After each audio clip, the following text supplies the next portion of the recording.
네, 여러분 안녕하십니까? 오늘 발전과학 7강-2가 되겠습니다. 우리 교재를 보면 7장 기력발전의 개요입니다. 95회 2교시 문제였습니다. 발전기 단락비는 직축 동기 리액턴스 XD의 역수와 동일함을 포화곡선 및 단락곡선을 이용하여 증명하고 단락비가 큰 발전기의 특징과 장단점을 기술하라. 원래는 이제 25점으로 이렇게 출제가 되는데 요 내용은 사실 내용이 복잡한 것이 아니기 때문에 여러분들께서 10점으로 충분히 풀릴 수 있다 이렇게 판단이 되어서 제가 10점으로 풀어보십시오 라고 얘기했던 겁니다. 21년 12월 1일 날 유튜브 영상에 제가 이미 강의를 드려놨으니까 요 내용을 참고하시기 바라겠습니다. 자, 문제 9번입니다. 요건 이제 예상 문제인데 수력발전과 화력발전의 전기적 특성을 비교하라. 제가 수업 시간에는 기계적 특성과 전기적 특성 이 두 개를 비교 드렸었죠. 문제는 기계적 특성보다는 이제 전기적 특성에 대한 문제가 나올 가능성이 있기 때문에 문제를 드렸었고요. 자, 발전과학 7강-1 22년 4월 20일 날 유튜브 영상을 제작해서 이미 공유했으니까 그 내용 참고해 주시기 바라겠습니다. 자, 오늘은 11번 문제죠. 바로 지난 128회 4교시로 나왔던 문제인데 많은 분들이 좀 당황하셨던 이제 문제였습니다. 그러나 이제 제가 수업 시간에 계속 요것은 좀 중요하다고 생각을 해서 계속 설명을 드렸던 내용인데 한번 보겠습니다.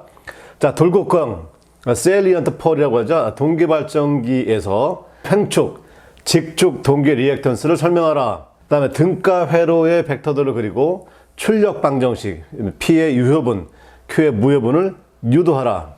3번 전력 상차각 곡선을 그려라. 네 번째, 돌극기에서의 릴럭턴스 토크를 설명하라. 그 다음에 다섯 번째, 안정도 측면에서 원통형 동기발전기와 비교하라. 이런 말이었었습니다. 그래서 제가 안정도에 대해서는 아직 여러분들에게 설명을 드리지 않았기 때문에 요 네 가지에 대해서만 제가 출제를 내봤었습니다. 물론 아주 퍼펙트한 답안들이 많이 나왔습니다. 아주 고무적이죠. 여러분들의 답안을 보면서 제가 추가해서 강의를 이어나가는 것으로 하도록 하겠습니다. 자, 잠시 후에 뵙겠습니다.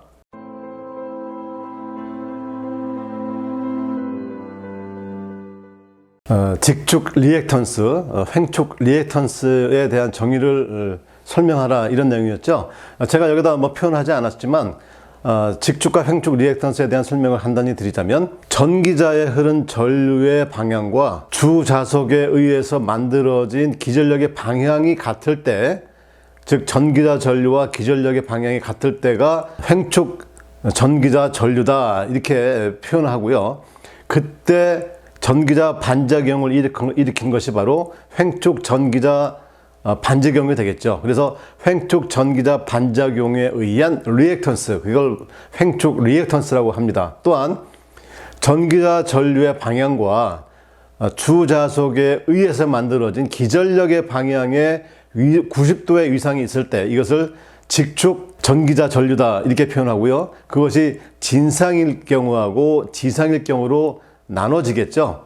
뭐 여하간 두 개 나눠지는데 그때 직축 전기자 전류에 의해서 주자석에 영향을 미치는 경우에는 직축 리액턴스다 이렇게 표현합니다. 그렇게 되었을 때의 동기계에서는 두 가지의 리액턴스가 만들어지는데 그것을 바로 이 반작용에 의한 리액턴스다. 그래서 직축 리액턴스, 횡축 리액턴스다 라고 제가 강의 때 설명을 드렸습니다. 그것에 대해서 이 벡터들을 그려보자면 바로 자, 이 부분이 기전력 E가 되겠고요. 요거 부분이 단자전압 V라고 하겠습니다. 그러면 기전력 E와 같은 방향을 뭐라고 했습니까? 아까 횡축 전기자 전류, 그 다음에 90도 이상이 되는 것이 직축 전기자 전류다 이렇게 설명을 드렸고요. 따라서 그것에 의한 벡터도를 이렇게 그려보면 이렇게 직축과 횡축을 구분해서 그릴 수가 있겠죠. 지금 여기는 기전력을 이렇게 X축으로 뒀기 때문에 전압은, 단자전압은 그거보다 델타만큼 이렇게 위상이 있게 되어 있다 이런 말입니다. 자, 그랬을 때 이제 횡축 전기자 전류와 같은 방향으로 해서 임피던스의 전압 강화, 그게 바로 ID의 XD다 이렇게 설명드렸습니다. 왜 그러냐면 이것은 전기자 전류에 의한 전압 강화를 무시했기 때문에, 자 예를 들면 직축 전기자 전류에 의한 전압 강화, ID하고 같은 방향, 이 방향이겠죠. 그 다음에 어떻게 됐습니까? 요거에 대해서 90도가 앞선 방향으로 ID XD가 되니까 ID와 R에 대한 전압 강화를 빼게 되면은 그대로 이동하게 되면 ID XD가 된다, 이런 말씀을 드립니다. 역시 같은 식으로 하게 되면은 IQ의 XQ가 이렇게 수직 방향으로 만들어지더라, 이런 얘기죠. 그래서 굳이 한 번 더 그리자면, 자, 이 부분이 ID의 XD, 요거의 수직 방향으로 IQ의 XQ, 이렇게 우리가 그릴 수가 있겠다. 예, 그것을 여기서는 이런 식으로 표현됐으니까 뭐 어렵지 않게 이해할 수 있을 거라 생각이 듭니다. 자, 그러면 여기서 요 전체각을 얼마로 보느냐? 요 전체각을 우리 에서는 여기에 이제 파이다, 이렇게 봤습니다. 자, 그래서 그것과 관련된 관계된 식을 그려보면은, 자, V 코사인 데타다. 그럼 V 코사인 데타다. 그럼 요만큼까지 거리가 될 거고, 이 거리는 이 전체 2에서 ID의 XD를 빼준 것과 같다. 그래서 V 사인 델타는 IQ XQ 하나 나오죠. 그래서 왜 V 사인 델타는 요게 V 사인 델타죠. 예, 그게 바로 IQ XQ. 그래서 여기서 ID를 뺄 수가 있고 여기서 IQ를 뺄 수가 있습니다. 그래서 요 식이 만들어지죠. 여기 뭐 1번, 2번씩 이렇게 정리를 해놨습니다. 자, 그래서 그것을 가지고 우리가 유효 출력하고 무효 출력을 만들어낼 수 있죠. 그래서 돌곱게 유효 출력이다 그러면 P는 VI 코사인 세타인데, 아까처럼 여기서 파이 마이너스 델타로 이렇게 치환할 수 있다, 이렇게 말씀드렸었죠. 그래서 요것을 사인 가법 정리를 써서 정리를 하게 되면 이러한 식이 나오고, 최종적으로는 XD분의 VE 사인 델타, XQ분의 1 마이너스 XD분의 1, 2분의 V제곱의 사인 2델타가 된다. 여기까지도 다 잘 푸셨습니다. 그 다음에 돌곱기의 무효 출력도 역시 Q는 VI 사인 세타니까 당연히 파이 마이너스 델타, 이렇게 해서 정리를 하게 되면 요 식도 나오게 되죠. 예. 그래서 요 식에 대한 이제 해석이 이제 중요하게 되겠다, 이런 얘기입니다. 자, 그러면 그 해석을 해보자면 무슨 말이 되느냐? 직축과 횡축의 구분이 거의 없는 원통형기 같으면은 여기서 XQ하고 XD가 거의 같기 때문에 이 자체가 뒤에가 존재하지 않죠. 예, 그래서 요 순수한 출력만, 유효 출력만 존재하게 되는데, 이제는 돌곱기와 같은 경우에는 XQ하고 XD가 서로 다르기 때문에 요 뒷부분에 대한 해석을 해줄 수밖에 없다, 이런 말씀 드렸고, 그 다음에 여자 무효 출력에서도 요 두 부분이 일반적인 무효 출력이 될 것이고요. XD하고 XQ가 거의 같은 원통형기에서는 뒤에가 존재하지 않습니다. 그러나 수력 발전처럼 이 돌곱기에서는 이 뒤에 부분의 값이 XD하고 XQ가 서로 다르기 때문에 이 해석을 안 할 수가 없다, 이렇게 말씀드렸었죠. 그래서 이것을 제가 수업 시간에는 리액션 토크다, 이렇게 표현했습니다. 리액션 토크. 이것은 우리 한국에서 실제로 해석을 할 때는 리액션 토크다, 이렇게 표현하고요. 미국식으로 해석을 하게 되면 릴럭턴트다, 이렇게 표현합니다. 릴럭턴트. 그러니까 이 릴럭턴트라고 하는 것은 뭐냐면 원하지 않는데 발생한 그런 토크가 된다, 이런 말입니다. 그러니까 이 XD하고 XQ가 같게 되면은 나오지 않을 이 출력이 XD하고 XQ가 서로 다르다 보니까 부득이하게 나왔다, 이렇게 표현이 되는 겁니다. 그래서 우리 한국식의 교과서, 한국 교과서나 아니면 한국에서의 강의할 때는 릴럭턴트 토크다, 이렇게 표현하지 않고요. 일반적으로 리액션 토크다, 반작용 토크다, 이렇게 표현하고, 그 다음에 미국 책을 번역을 했을 때는 이것을 릴럭턴트 토크다, 이렇게 표현을 한다, 이런 것도 알고 계시면 좋겠죠. 여하간 제가 강의했을 때 이것을 리액션 토크를 이게 바로 릴럭턴트 토크다, 이렇게 이해하시고 푸셨으면 뭐 거의 대부분 뭐 다 잘 푸셨던 이런 것으로 이제 이해를 할 수가 있겠죠. 자, 하나 더 설명드리자면 여기에 보시면은 요 파란색이 유효 출력입니다. 그 다음에 요 빨간색이 릴럭턴트 토크가 되겠죠. 예, 리액션 토크가 됩니다. 그래서 이 두 개의 합이 어떻게 됩니까? 더 증가를 하게 되더라, 이런 말이죠. 그래서 이 정확하게 그림을 그려보자면 최대 출력은 60도에서 발생을 한다, 이런 얘기 드렸었고요.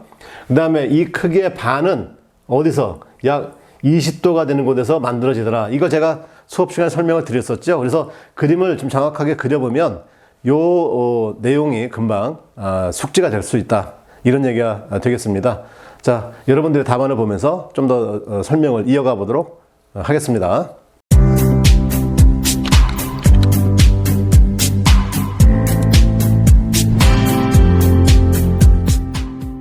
예, 첫 번째 답안지죠. 예, 여기 보면은 직축과 행축에 대한 설명을 잘 해주셨고요. 이 출력식을 구하기 위한 벡터도도 무난하게 잘 그려주셨고요. 유효 출력과 이 무효 출력에 대한 설명도 잘 되어 있습니다. 네, 이분은 이제 행축 동기 리액턴스의 설명, 직축 동기 리액턴스에 대한 설명 잘 하셨고요. 출력식을 유도하기 위한 P, Q 요 내용도 잘 설명이 되어 있죠. 전력 상차각 곡선도 역시 아주 깔끔하게 잘 그려주셨습니다. 그리고 릴럭턴스 토크에 대한 설명도 잘 해주셨고요. 그래서 핵심은 뭐냐면 같지 않기 때문에, 직축 행축이 같지 않기 때문에 발생이 된다. 그래서 여자 전류가 없다. 여자 전류가 없으면 기전력 2가 발생하지 않기 때문에 일반적인 유효 출력이 다 발생하지 않지만 이 릴럭턴스 토크, 즉 리액션 토크 때문에 출력이 발생을 하더라. 이런 얘기까지 아주 잘 설명을 하셨습니다. 그래서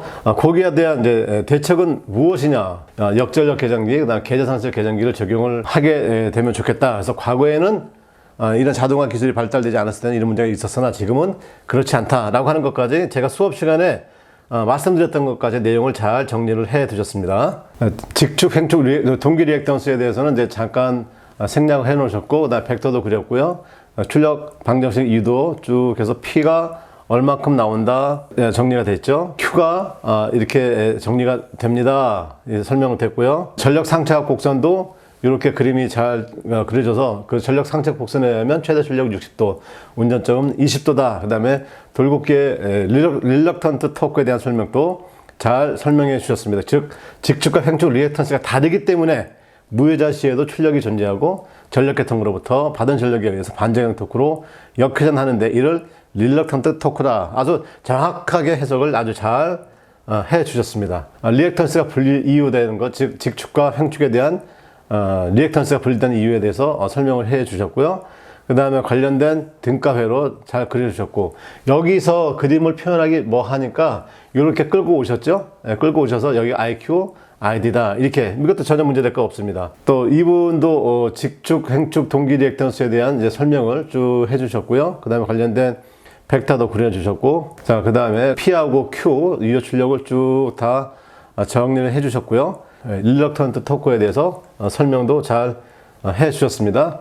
이거는 이제 R에 의한 전원 강화를 다 표시를 다 해주셨죠. 그래서 일반적으로 이렇게 표현을 해주면 가장 원칙적이고 좋은 답안지입니다. 이것은 정확히 알고 계셔야 됩니다. 그런데 좀 복잡하기 때문에 이렇게 그리지 않을 뿐인데, 그릴 수만 있다면 이렇게 그리고, 그 다음에 R에 의한 전원 강화를 무시한다 라고 하면 이렇게 그림이 된다. 그래서 한 단계 더 업그레이드 되어 있는 이런 답이 되겠죠. 이것도 아주 잘 그려주신 겁니다. 어떠십니까? 지금 여러분들의 답안지를 봤는데 릴럭턴트 토크가 리액션 토크다라고 하는 것이 머릿속에 없다 하더라도 제 강의를 기준으로 해서 이게 그 내용을 얘기하는 것이구나 라고 바로 유추할 수가 있었죠. 그렇게 하셔서 문제를 잘 풀어주셨습니다. 정규반에서 이 정도의 답을 낸다라고 하는 것은 결코 쉬운 것이 아닙니다. 우리 수강생들의 수준이 상당히 높다, 이런 부분을 다시 한번 저도 느끼게 된 아주 좋은 답안지 였습니다. 자, 오늘도 여러분 고생 많으셨습니다.